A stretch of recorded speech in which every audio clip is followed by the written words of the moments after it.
बयानिया narrator. ये हमारी कहानी का पांचों हिस्सा है, यानी पार्ट हाफ। पिछले हिस्से में हमने देखा कि हाली ने सबसे ज्यादा नंबर ले कर अपने गांव को हैरान कर दिया। अब कहानी एक और मोड़ लेने वाली है। मंदिर एक। गांव के बच्चे अली के पास। पस मंदिर। बच्चे खेल रहे हैं। शूर की आवाज। बयानिया।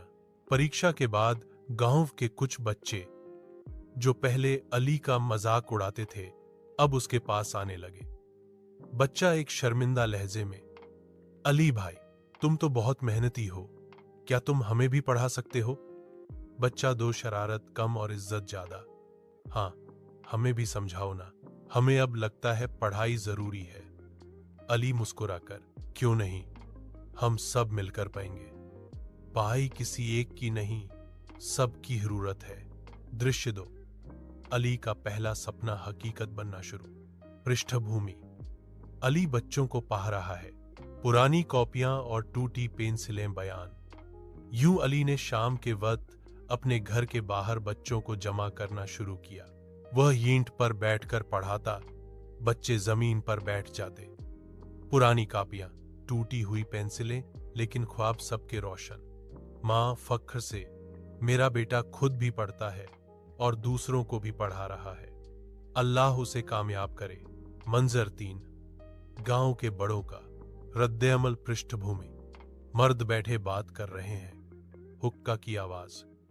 बयान। गांव के कुछ बड़े यह देखकर हैरान थे।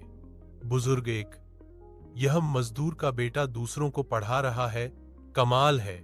बुजुर्ग दो, सोचते हुए, हो सकता है यही बच्चा एक दिन हमारे गांव की तकदीर बदल दे। मंजर चार। उस्ताद की खुशी। पृष्ठभूमि। स्कूल का माहौल। उस्ताद फख्र से अली से, बेटा, यह तुम्हारा पहला कदम है। दूसरों को पढ़ाना सबसे बड़ी सेवा है। याद रखो, ज्ञान बांटने से कम नहीं होता बल्कि बढ़ता है। अली हौसले से, सर, मेरा सपना है कि मेरे गांव के हर बच्चे के हाथ में किताब हो। कोई बच्चा मजदूरी या गरीबी की वजह से पढ़ाई से महरूम न रहे। मंजर पांच। अली की जद्दोजहद जारी। पृष्ठभूमि। अली दिन में मजदूरी करता है, रात को पढ़ता है, फिर बच्चों को पढ़ाता है। कथन, यह सब आसान नहीं था। अली मजदूरी भी करता, स्कूल भी जाता और दूसरों को पढ़ाता भी, लेकिन उसके सपने अब अकेले नहीं रहे थे। पूरे गांव के बच्चों के सपने उसके साथ जुड़ गए थे। कथन,